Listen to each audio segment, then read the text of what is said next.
Chaque année, le 23e jour du 6e mois lunaire, il y a dans les pagodes de la Réunion comme un air de fête.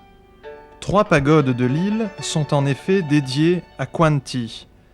2 à Saint-Denis, dans la rue Sainte-Anne, celle des Shan et celle des familles Lau et Tian. Une à Saint-Pierre, dans la rue Marius et Harry Leblond, qui rassemble surtout les Hakka.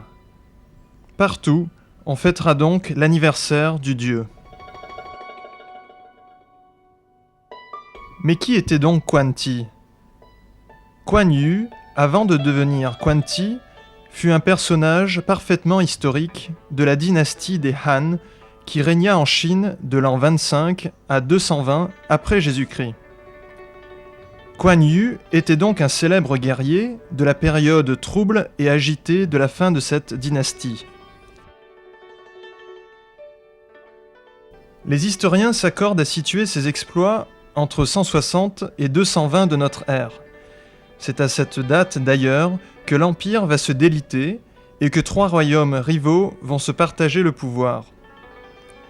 La vie de Kuan Yu est d'ailleurs bien connue grâce aux œuvres littéraires chinoises traitant de cette période, dont le fameux roman historique des 3 royaumes, composé au XIVe siècle.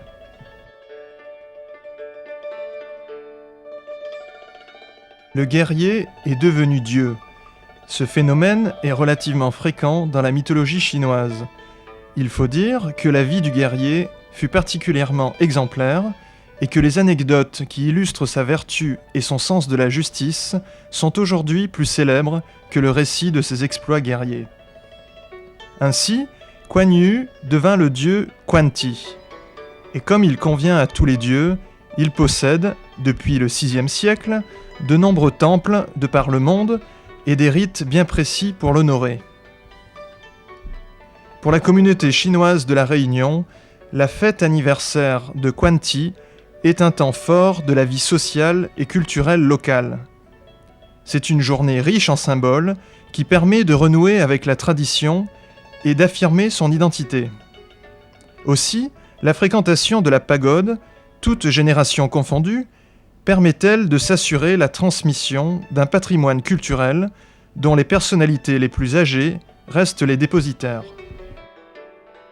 Apprendre auprès d'elles les longs et savants préparatifs est donc à la fois un devoir de mémoire et une marque de respect aux anciens.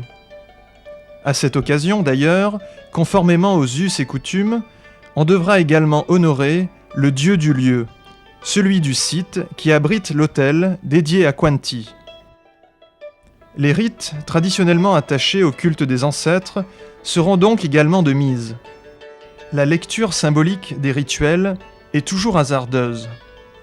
Mais comment ne pas associer la permanence séculaire des offrandes de mets rares et choisis, tant aux manes des ancêtres qu'aux divinités à honorer, à l'histoire d'une vaste Chine où se nourrir a longtemps été la préoccupation majeure du plus grand nombre.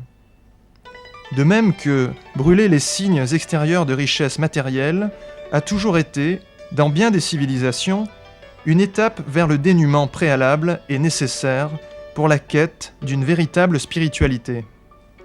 Tout le monde participe, de quelque manière que ce soit, en apportant sa contribution, en participant aux dévotions, ou tout simplement en prêtant main forte ou main habile, notamment pour le pliage.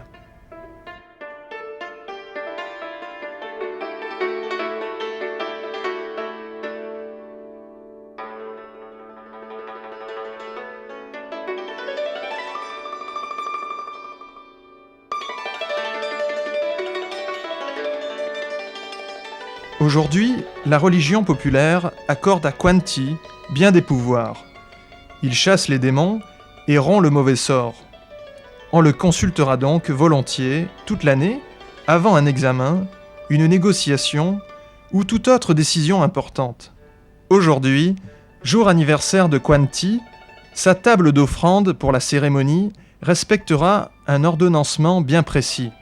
On devra traditionnellement y retrouver les brûle-parfums, les bougies anniversaires, les coffrets à bonbons, les verres de thé et d'alcool, mais aussi les tablettes, support du cabri et du porc de cérémonie, sans oublier bien sûr le gâteau d'anniversaire et les nouilles de la longévité, ainsi que les 1000 autres friandises de rigueur ce jour-là.